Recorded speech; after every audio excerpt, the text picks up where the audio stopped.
ನಿಮ್ಮ ಮತ್ತು junior NTR ನಡುವೆ ಒಳ್ಳೆ ಬಾಂಧವ್ಯ ಇದೆ ಅನ್ನೋದು ಗೊತ್ತಾಗುತ್ತೆ. ಸೊ ಅವರು ಫಸ್ಟ್ ತ್ರಿಬಲ್ ಆರಲ್ಲಿ ಅವರೇ ಓನ್ ವಾಯ್ಸೇ ಕೊಟ್ಟಿದ್ರು. ಇದರಲ್ಲೂ ಕೂಡ ಈ ಸಿನಿಮಾದಲ್ಲೂ ಕೂಡ ಅವರೇ ಓನ್ ವಾಯ್ಸ್ ಕೊಟ್ಟಿದ್ದಾರೆ. ಹೇಗೆ ಸರ್ ಈ ಚೇಂಜಸ್ ಎಲ್ಲ? ಅದರಲ್ಲಿ ನೋಡಿದಾಗ ನಮಗೆ ಖುಷಿ ಆಗೋದು, ಒಳ್ಳೆ ಪ್ರಯತ್ನ ಪಡ್ತಾ ಇದ್ದಾರಲ್ಲಪ್ಪ ಈ ಥರದ್ದಂತ ಎಲ್ಲೋ ಒಂದೊಂದು ಕಡೆ ಅನಿಸ್ತಾ ಇತ್ತು. ಬಟ್ ಇಲ್ಲಿ ಹೇಗಿದೆ, ಕಂಪ್ಲೀಟಾಗಿ ಚೇಂಜ್ ಅನಿಸುತ್ತಾ ಯಾವ ಥರ? ಮೇಡಮ್ ಎಷ್ಟು ಖುಷಿಯಾಗುತ್ತೆ ಅಂತ ನಿಜವಾಗ್ಲೂ. ನಾನೇನು ಫಸ್ಟ್ ಭಯ ಬೀಳ್ತಿದೆ, ಅವರು ಹೆಂಗೆ ಏನು ಮಾಡ್ತಾರೆ ಏನೋ ಅಂತ, ತ್ರಿಬಲ್ ಆರ್ಗೆ ಹೆಂಗೆ ಮಾಡಿಸೋ ಡಬ್ಬಿಂಗ್ ಅವ್ರ ಕೈಯಲ್ಲಿ ಅಂತ. ಆಮೇಲೆ ನನಗೆ ಐಡಿಯಾ ಬಂತು, ಅಲ್ಲಿ ಹೈದ್ರಾಬಾದಲ್ಲಿದ್ದಾಗಲೇ ಇನ್ನು 2-3 ದಿವಸದಲ್ಲಿ ಅವ್ರದ್ದು ಡಬ್ಬಿಂಗ್ ಸ್ಟಾರ್ಟ್ ಆಗುತ್ತೆ ಅನ್ನೋವಾಗ ನಾನು ಅವ್ರದ್ದು ಸಪ್ರೇಟಾಗಿ ಒಂದು ಸ್ಕ್ರಿಪ್ಟು ಒಂದು ಫೈಲ್ ರೆಡಿ ಮಾಡ್ಕೊಂಡಿದ್ನಲ್ಲ, ಅದನ್ನು ಕೂತ್ಕೊಂಡು ಲ್ಯಾಪ್ಟಾಪಲ್ಲಿ ತೆಲುಗಲ್ಲಿ ಟೈಪ್ ಮಾಡಿದೆ ನೀಟಾಗೆಲ್ಲ. ತೆಲುಗು ಫಾಂಟಲ್ಲಿ ಕನ್ನಡನ, ಅವನು ಬಂದ ಅಂದರೆ ತೆಲುಗಲ್ಲಿ ಅವನು ಬಂದ ಅಂತಲೇ ಓದೋದಕ್ಕೆ ಈಸಿ ಆಗಲಿ ಅಂತ ಕಂಪ್ಲೀಟ್ ಸ್ಕ್ರಿಪ್ಟೆಲ್ಲ ಮಾಡಿಕೊಂಡು ಪ್ರಿಂಟೌಟ್ ತೆಗೆದು ರೆಡಿ ಮಾಡಿ ಇಟ್ಕೊಂಡಿದ್ದೆ. ಅವ್ರು ಬಂದ ತಕ್ಷಣ ಅವ್ರಿಗೆ ಸ್ಕ್ರಿಪ್ಟ್ ಕೊಟ್ಟೆ. ತೆಲುಗು ಡಬ್ ಮಾಡಬೇಕಾ ಅಂತಂದರು. ಸರ್ ಇಲ್ಲ ಕನ್ನಡ ಸರ್ ಓದಿ ಸರ್ ಅಂತಂದರೆ ಅವ್ರು ತುಂಬ ಖುಷಿ ಆಗ್ಬಿಟ್ಟು ಶೇಕ್ ಹ್ಯಾಂಡ್ ಕೊಟ್ಟು ತುಂಬ ಹೆಲ್ಪ್ ಆಯಿತು, ಇದು ತುಂಬ ಈಸಿ ಆಗುತ್ತೆ ನನಗೆ ಅಂತ ಹೇಳ್ಬಿಟ್ಟು ಇಲ್ಲ. ಮತ್ತು ಸುಮಂತ್ ಅಂತ ಹೇಳಿದ್ನಲ್ಲ, ಅವ್ರ ಕೆಲ ಟ್ರ್ಯಾಕ್ ಕೂಡ ಮಾಡಿಸಿದ್ವಿ, ಇಬ್ಬರು ಹೀರೋಗಳಿಗೂ ಟ್ರ್ಯಾಕು ಮಾಡಿಸಿದ್ವಿ ಆಲ್ರೆಡಿ ರೆಫರೆನ್ಸ್ಗೆ ಅಂತ ಇತ್ತು. ಲಿಪ್ಸಿಂಕಿಗೆಲ್ಲ ತುಂಬ ಇವ್ರ ಜೊತೆ ಇದ್ದಾಗ ಟೈಮ್ ವೇಸ್ಟ್ ಮಾಡೋಕ್ಕಾಗೋದಿಲ್ಲ. ನಮ್ಮ ಟ್ರ್ಯಾಕ್ ಆರ್ಟಿಸ್ಟ್ ಕರ್ಕೊಂಡು ಹೋದಾಗ ಅಲ್ಲಿ ನಾವು ಲಿಪ್ ಮ್ಯಾಚ್ ಮಾಡೋದಕ್ಕೆ, ಆಲ್ಟರ್ನೇಟ್ ವರ್ಡ್ಸ್ ಯೂಸ್ ಮಾಡೋದಕ್ಕೆ ಅಲ್ಲಿ ಟೈಮ್ ತೊಗೊಂಡು ಮಾಡ್ಕೋಬೋದು. ರೆಡಿ ಇದ್ದರೆ ಇವರು ಫಾಸ್ಟಾಗಿ ಕೆಲಸ ಮಾಡೋದು, ಅವ್ರ ಟೈಮ್ ತುಂಬ ವ್ಯಾಲ್ಯೂಬಲ್. ಅದನ್ನು ನೋಡಿದ ತಕ್ಷಣ ಅವ್ರಿಗೆ ಖುಷಿ ಆಯಿತು. ಅದಾದಮೇಲಿಂದ ಫಸ್ಟ್ ರೀಲು ಅವ್ರಿಗೆ ಹೇಳೋಕ್ಕೆ ಮುಂಚೆ, ಸ್ಟಾರ್ಟ್ ಮಾಡೋಕ್ಕಿಂತ ಮುಂಚೆನೇ ಹೇಳಿದ್ರು, ನನಗೆ ಯಾವುದೇ ಥರ ಕಾಂಪ್ರಮೈಸ್ ಆಗಬೇಡಿ, ನೀವು ಮನಸ್ಸಲ್ಲಿ ಇಟ್ಕೋಬೇಡಿ, ನೀವು 100 ಸರಿ ರಿಪೀಟ್ ಮಾಡಿದ್ರು ಮಾಡ್ತೀನಿ, ನನಗೆ ಆ್ಯಕ್ಯುರೇಸಿ ಬೇಕು ಅಂತ ಹೇಳಿದೆ. ಯಾಕಂದರೆ ಅವ್ರ ಟೈರ್ ಮೊದಲೇ ಹೇಳಿದಂತಲ್ಲ ಅವ್ರಿಗೆ, ಅಲ್ಲಿ ನಮ್ಮವ್ರು ಇದ್ದಾರೆ, ಯಾವುದೇ ಕಾರಣಕ್ಕೂ ತಲೆ ತೆಗ್ಸೋಂಗೆ ಮಾಡಬೇಡ, ನೀನಲ್ಲಿ ಮಾಡೋಂಗಿದ್ರೆ ಕರೆಕ್ಟಾಗಿ ಮಾಡಿಲ್ಲ ಅಂದರೆ ಮಾಡಲೇಬೇಡ ಹಾಗೆ ಅಂತ ಹೇಳಿದ್ರು. ನನಗೆ ಅದ್ರ ಬಗ್ಗೆ ಹೇಳಿಲ್ಲ. ಮೊನ್ನೆ ಬೆಂಗಳೂರು ಬಂದಾಗ ಅದನ್ನು ಅವರು ರಿವೀಲ್ ಮಾಡಿದ್ದು ಆ್ಯಕ್ಚುಲಿ. ಆವಾಗೆಲ್ಲೇ ಹೇಳಿಲ್ಲ ಅವರು, ಸರ್ ನನಗೆ ಅಕ್ಯುರೇಸಿ ಬೇಕು ಸರ್ 100%. ಸರಿ ಸರ್, ಒಂದು ಸೀನ್ ಪೂರ್ತಿ ಮಾಡಿದ್ವಿ ಮೇಡಮ್. ಟೈಗರ್ ಸೀನು ಅದೆಲ್ಲ ಬಂದು ಅಲ್ಲಿ ಮಲ್ಲಿ ಇನ್ನೂ ಬದುಕಿರ್ತಾಳೆ ಹಾಗೆ ಆ ಎಮೋಷನ್ ನಾವು ಏನು ಹೇಳಬೇಕು ಅಷ್ಟು ಮಾತ್ರ ಹೇಳಬೇಕು. ನಮ್ಮ ಕೆಲಸ ಹೆಂಗೆ ಹೇಳಬೇಕು ಅನ್ನೋದು ಅವ್ರಿಗೆ ಗೊತ್ತಿರ್ತದೆ. ಯಾಕಂದರೆ ಆಲ್ರೆಡಿ ತೆಲುಗಲ್ಲಿ ಆ್ಯಕ್ಟ್ ಮಾಡೋವಾಗ ಹೇಳಿರ್ತಾರೆ, ತೆಲುಗು ಡಬ್ ಮಾಡೋವಾಗಲೂ ಹೇಳಿರ್ತಾರೆ. ಮತ್ತು ಸರ್ ಇದನ್ನು ಸ್ವಲ್ಪ ಎಮೋಷನ್ ಮಾಡಿ ಅದೆಲ್ಲ ಹೇಳೋ ಅವಶ್ಯಕತೆ ಇಲ್ಲ, ಏನು ಹೇಳಬೇಕು ಅಷ್ಟು ಮಾತ್ರ ಹೇಳ್ಕೊಟ್ರೆ ಸಾಕು. ಅವ್ರಿಗೆ ಅವರು ಇನ್ವಾಲ್ವ್ ಆಗಿಬಿಡ್ತಾರೆ. ಆ ಸೀನ್ ಮುಗಿದ ಮೇಲೆ ಕಂಪ್ಲೀಟ್ ಆಯ್ತು ಸರ್ ಒಂದು ಸೀನ್ ಅಂತಂದರೆ, 1 ನಿಮಿಷ ಇರು ಅಂತ ಹೇಳಿ ಅನ್ನಪೂರ್ಣ ಸ್ಟುಡಿಯೋದಲ್ಲಿ ಮೇಲೆ ಹೋಗಿ ಮೇಲೆ ಫ್ಲೋರ್ ರಾಜಮೌಳಿ ಇರೋದು ಕೈ ಹಿಡ್ಕೊಂಡು ಹೇಳ್ಕೊಂಡು ಬಂದು, ನೋಡಿ ಡಬ್ ಮಾಡಿದ್ದೀನಿ ಕನ್ನಡ ಹೆಂಗೆ ಮಾಡಿದ್ದೀನಿ ಅಂತ ಹೇಳಿ ಅವ್ರ ಸೀನ್ ನೋಡಿದ್ಮೇಲೆ ಅವ್ರು ಖುಷಿಪಟ್ಟು ಚೆನ್ನಾಗಿದೆ ಹಾಗೆ ಹೀಗೆ ಅಂತಂದರೆ. ಆಮೇಲೆ ನೆಕ್ಸ್ಟ್ ಸೀನಲ್ಲಿ ಫಾಸ್ಟಾಗಿ ಇಮಿಡಿಯೇಟ್ ತೊಗೊಂಡು ಹೋಗ್ತಾಯಿದ್ದಾರೆ. ಯಾಕಂದರೆ ಓದೋದಕ್ಕೆ ಈಸಿ ಆಗ್ತಿತ್ತು, ಟ್ರ್ಯಾಕ್ ಬೇರೆ ಇತ್ತು, ಡಬ್ಬಿಂಗ್ ತುಂಬ ಫಾಸ್ಟಾಗಿ ಮಾಡ್ತಾ ಹೋಗ್ತಿದ್ದಾರೆ. ಆ ಸ್ಪೀಡ್ ನೋಡ್ಬಿಟ್ಟು ಸಾರ್ ಖುಷಿಯಾಗಿದೆ. ಅದು ಮಾಡಿದ್ರೆ ಏನಿದೆ ಇಷ್ಟು ಫಾಸ್ಟ್ ಹೋಗ್ತಿದೆ ಕನ್ನಡ ತೆಲುಗಿಂತಾನೆ ಅಂತಂದರೆ, ನಮ್ಮ ಮದರ್ ಟಂಗ್ ಅಲ್ವಾ ಅಷ್ಟು ಮಾತ್ರ ಸ್ಪೀಡ್ ಇಲ್ಲ ಅಂದರೆ ಹೇಗೆ ಅಂತಂದ್ರಲ್ಲ, ನನಗೆ ಎಷ್ಟು ರೋಮಾಂಚನ ಆಗಿಬಿಡ್ತು ಅಂತಂದರೆ ನಿಜ ತುಂಬ ಎಕ್ಸೈಟ್ ಆಗಿಬಿಟ್ಟೆ ನನಗೆ. ಆ ಡೈಲಾಗ್ ಕೇಳೋಷ್ಟೊತ್ತಿಗೆ ನಾನು ಮೈಕಲ್ ಥ್ಯಾಂಕ್ ಯು ಸರ್ ಅಂತ ಹೇಳ್ಬಿಟ್ಟು.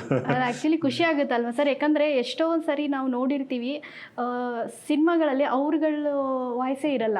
ಹೌದು ಅಲ್ವಾ?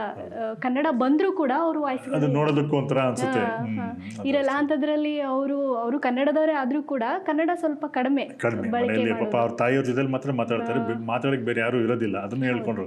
ಅಮ್ಮ ಚಿಕ್ಕಮ್ಮ ಬಂದಾಗ ಮಾತ್ರ ಅವರು ಮಾತಾಡ್ತಿರ್ತೀನಿ, ಚಿಕ್ಕಮ್ಮ ಬಂದರೆ, ಇಲ್ಲ ನಮ್ಮ ಜೊತೆಲಿ ಮಾತ್ರ ಆಗ ಕನ್ನಡ ಮಾತಾಡ್ತಿರ್ತೀನಿ. ಮೊನ್ನೆ ಹೋದಾಗಂತೂ ನನ್ನ ಪರಿಚಯ ಮಾಡಿಸ್ಕೊಟ್ರು, ಕಲ್ಯಾಣ್ ರಾಮ್ ಅವರ ಸ್ಟುಡಿಯೋದಲ್ಲಿ ಡಬ್ ಮಾಡಿದ್ದು. ಸೊ ಅವ್ರು ಬಂದಾಗ ನಾನು ನಿಂತ್ಕೊಂಡೆ ಪರಿಚಯ ಮಾಡಿಕೊಟ್ರು. ಸರ್ ಇವರು ಬ್ರದರ್ಗೆ, ಅವ್ರಿಗೆ ಅನ್ನಗಾರು ಅಂತ ಕರೀತಾರೆ, ಅನ್ನಗಾರು ವರದರಾಜ್ garu ಅಂದ್ಬಿಟ್ಟು ಕಾದು ವರದರಾಜ್ ಚಿಕ್ಕಬಳ್ಳಾಪುರ ಅಂಥೇಳಿ ಪೂರ್ತಿ ಹೆಸರು ನೆನ್ಪಿಟ್ಕೊಂಡು ಪರಿಚಯ ಮಾಡಿದ್ರು. ಆಮೇಲಿಂದ ನಾನು ಕೇಳಿದೆ, ಸರ್ ತ್ರಿಬಲ್ ಆರ್ ಡಬ್ಬಿಂಗ್ ಬಗ್ಗೆ ಅಮ್ಮ ಅವ್ರ ಅಭಿಪ್ರಾಯ ಹೆಂಗೆ ಏನಂದರು ಅಂತಂದರೆ, ಅದು ಬಿಟ್ಬಿಡಿ, ಅದು ತುಂಬ ಖುಷಿ ಆಯಿತು, ಅದೆಲ್ಲ ಹಳೆ ಕತೆ. ಈಗ ಮೊನ್ನೆ ರಿಲೀಸ್ ಆಯ್ತಲ್ಲ ಸಾಂಗ್ ಸ್ವಾತಿ ಮುತ್ತೆ ಸಿಕ್ಕಂಗೈತೆ ಮಾಡಿದಿಲ್ಲ, ಅದು ರಿಲೀಸ್ ಆದಾಗಿಂದ ಅದನ್ನೇ ಕೇಳ್ತಾ ಇದ್ದಾರೆ ಮನೆಯಲ್ಲ, ಪದೇ ಕೇಳ್ತೀವಿ, ರಿಪೀಟ್ ಮಾಡಿ. ನನಗೆಲ್ಲ ಬಯೋಟ ಮೈಂಡ್ ಬಂದುಬಿಟ್ಟಿದೆ ಫುಲ್ ಲಿರಿಕ್ಸ್ ಎಲ್ಲ, ಕನ್ನಡ ಲಿರಿಕ್ಸ್ ಅಂದರೆ ಅಷ್ಟೊಂದು ಭಾಷೆ ಬಗ್ಗೆ ಅವ್ರಿಗೆ ತುಂಬ ಅಭಿಮಾನ ಇದೆ, ಕನ್ನಡ ಅಂದರೆ ತುಂಬ ಅಭಿಮಾನ ಇದೆ. ಒಂದು ಸರಿ ಯಾರನ್ನ ಒಳ್ಳೆ ಅವರು ಅಂತ ಅನಿಸಿ ಅವ್ರಿಗೆ ಒಂದು ಪರಿಚಯ ಆಯ್ತು ಅಂದರೆ ಅದನ್ನು ಹಂಗೆ ಉಳಿಸ್ಕೊಂಡು ಹೋಗ್ತಾರೆ. ಇದು ಅವರಲ್ಲಿ ಒಳ್ಳೆ ಫ್ರೆಂಡ್ಲಿ ನೇಚರ್ ಇದೆ, ಓಪನಾಗಿ ಮಾತಾಡೋಂಥದ್ದಾಗ್ಬೋದು. It's a very nice person, ತುಂಬ ಎನರ್ಜೆಟಿಕ್ ಸಿಂಗಲ್ ಟೇಕ್ ಆರ್ಟಿಸ್ಟ್. ಅದೇ ನಾನು ಮೊನ್ನೆಲ್ಲ ಹೇಳ್ತಿದ್ದೆ, ತ್ರಿಬಲ್ ಆರ್ ಡಬ್ ಮಾಡುವಾಗ 5 ವರ್ಕಿಂಗ್ ಅವರ್ಸಲ್ಲಿ ಡಬ್ ಮಾಡಿದ್ದೆ ಅದನ್ನು. ಇದು ಬರೀ 4 ವರ್ಕಿಂಗ್ ಅವರ್ಸಲ್ಲಿ. ಅದರಲ್ಲಿ ಕ್ಯಾರೆಕ್ಟರ್ ಇಬ್ಬರು ಹೀರೋಗಳ ಕ್ಯಾರೆಕ್ಟರ್ ಇತ್ತು, ಇದರಲ್ಲಿ ಸಿಂಗಲ್ ಕ್ಯಾರೆಕ್ಟರ್ ಅಂದರೆ ಒಬ್ಬರೇ ಸೋಲೋ ಇದು. ಅದಕ್ಕಿಂತ ಜಾಸ್ತಿ ಡೈಲಾಗ್ಸ್ ಇತ್ತು ಆ್ಯಕ್ಚುಲಿ ಅದರಲ್ಲಿ. ಬಟ್ ಅಮೇಝಿಂಗ್, ತುಂಬ ಇಂಪ್ರೂವ್ ಆಗಿದೆ. ಅವರ ಒಂದು ಉಚ್ಚಾರಣೆ ಸ್ಫುಟತ್ವಗಳು ನಿಮಗೆ ಮನೆ ಕುಂದಾಪುರಕ್ಕೆ ಬಂದಾಗ ಆಗ್ಬೋದು, ಎಲ್ಲ ಕನ್ನಡದಲ್ಲಿ ಇಂಟರ್ವ್ಯೂಗಳೆಲ್ಲ ಕೊಡ್ತಿದ್ರೆ ನೋಡಿರ್ಬೋದು ನೀವು. ಹೌದು, ನೋಡಿದ್ದೀವಿ. ಮೊದಲಿಗಿಂತ ಕನ್ನಡ ಎಷ್ಟು ಚೆನ್ನಾಗಿ ಮುದ್ದಾಗಿ ಮಾತಾಡ್ತಾರೆ. ಸೊ ಅವರನ್ನು ಅವರೇ ಅದೆಲ್ಲ ಇಂಪ್ರೂವ್ ಮಾಡ್ಕೊಳ್ತಿದ್ದಾರೆ. ಸೊ ಅದು ಖುಷಿ ಆಗುತ್ತೆ. ನನ್ನ ಕೆಲಸ ಈಸಿ ಐತೆ ಅಲ್ಲಿ. ಸರ್, ಇವಾಗ ಜೂನಿಯರ್ NTR ಅವ್ರ ಜೊತೆ ತುಂಬ ಆತ್ಮೀಯತೆ ಇರೋದ್ರಿಂದ ಅವ್ರ ಮನೆಗೆಲ್ಲ ಇನ್ವೈಟ್ ಮಾಡಿದ್ದಾಗಲಿ, ನೀವು ಅವ್ರ ಮನೆಗೆ ಹೋಗಿದ್ದಾಗಲಿ ಏನಾದರೂ ಆಗಿತ್ತಾ? ಮೇಡಮ್, ಒಂದ್ಸರಿ ಫೋನಲ್ಲಿ ಅವ್ರಿಗೆ ಕೇಳಿದೆ. ಅಂದರೆ ಅವ್ರ ಜೊತೆ ಇದ್ದಾಗ ನಾನು ಹೇಳಿದೆ, ನಮ್ಮ ಮನೆಯವ್ರಿಗೆ ತುಂಬ ಇಷ್ಟ, ನನ್ನ ಮಗಳಿಗೆ ಆಗ್ಬೋದು, ನಮ್ಮ ಮನೆಯವ್ರಿಗೆ ಆಗ್ಬೋದು, ತುಂಬ ಅಭಿಮಾನಿ ನೀವು ಅಂದರೆ ಒಂದ್ಸರಿ ಫೋನ್ ಮಾಡಿ ಮಾತಾಡ್ಬೋದಾ ಸರ್, ಮಾಡಿಕೊಡ್ಲಾ ಅಂತಂದರೆ ಮಾಡಿಕೊಡಿ ಅಂತಂದರೆ ಇಮಿಡಿಯೇಟಾಗಿ ಟಿ ವಿ ಕುಡಿಯುವಾಗ ಜೊತೆಯಲ್ಲಿ ಅವಾಗ ಮಾಡಿಕೊಟ್ರು. ತುಂಬ ಪ್ರೀತಿಯಿಂದ ಮಾತಾಡಿದ್ರು, ತುಂಬ ಆಪ್ಯಾಯತೆಯಿಂದ ಇಬ್ಬರನ್ನೂ ಮಾತಾಡಿದ್ರು. ಆವಾಗ ಅವ್ರು ಹೇಳಿದ್ರು, ಮನೆಗೆ ಬನ್ನಿ, ಇನ್ವೈಟ್ ಮಾಡ್ತೀನಿ ಸರಿ. ನನಗೂ ಪರ್ಸ್ನಲಾಗೂ ಕರೆದಿದ್ದಾರೆ, ಮತ್ತು ಫೋನಲ್ಲಿ ಕೂಡ ಅವ್ರಿಗೂ ಹೇಳಿದ್ರು, ಮನೆಯವ್ರಿಗೂ ಹೇಳಿದ್ರು. ಹೇಳ್ತೀನಿ ನಮ್ಮ ವರದರಾಜ್ ಸರ್ ಅವರಿಗೆ, ಬನ್ನಿ ಮನೆಗೆ ಆಗಿ. ಅವ್ರ ಮನೆಗೆ ಹೋಗ್ತೀನಿ, ಬಟ್ ವಿತ್ ಎ ಗುಡ್ ಕಾಸ್, ಒಂದೊಳ್ಳೆ ಉದ್ದೇಶ ಇಟ್ಕೊಂಡು ಹೋಗಬೇಕು ಅಂತಿದೆ. ಅದೊಳ್ಳೆ ರೀಸನ್ ಇದೆ. ಆದಷ್ಟು ಬೇಗ ಅದನ್ನು ರಿವೀಲ್ ಮಾಡ್ತೀನಿ. ಅದು ಕೆಲಸ ನಡೀತಾ ಇದೆ. ಒಂದು ಕಾರ್ಯ ನಿಮಿತ್ತ ಹೋದರೆ ಚೆನ್ನಾಗಿರುತ್ತೆ. ಏನು ಕೆಲಸ ಅಂತ ಕೇಳ್ಬೋದಾ? ಇಲ್ಲ ಮೇಡಮ್, ಅವ್ರಿಗೊಂದು ಒಳ್ಳೆ ಕತೆ ಮಾಡ್ತಾ ಇದ್ದೀನಿ. ಸೊ ಅವ್ರು ಮಾತ್ರ ಮಾಡೋಕ್ಕಾಗುವಂಥ ಪಾತ್ರಗಳು ಕೆಲವಿದ್ದಾವೆ. ಅದರಲ್ಲಿ ಒಂದು ಮುಖ್ಯವಾದ ಪಾತ್ರದ್ದು ಒಂದು ಕತೆ ರೆಡಿ ಆಗ್ತಿದೆ. ಅದಷ್ಟು ಬೇಗ ರಿವೀಲ್ ಮಾಡ್ತೀನಿ ಅಂತ ಹೇಳ್ತೀನಿ. ಹಾಗಿದ್ರೆ ಸದ್ಯದಲ್ಲಿ ಡೈರೆಕ್ಷನ್ ಕೂಡ ಮಾಡ್ತೀರಾ ಅಂತ ಹಾಗಿದ್ರೆ? ಡೈರೆಕ್ಷನ್ ಮಾಡೋ ಅಭಿಪ್ರಾಯ ಸದ್ಯಕ್ಕಿಲ್ಲ, ಬಟ್ ಆ ಕತೆಗೆ ಅವರೇ ಆಪ್ಟ್ ಆಗ್ತಾರೆ ಅಂತ ಉದ್ದೇಶ ಇದೆ. ಅವಕಾಶ ಬಂದಾಗ ನೋಡ್ಬೋದು ಡೈರೆಕ್ಷನ್ ಬಗ್ಗೆ.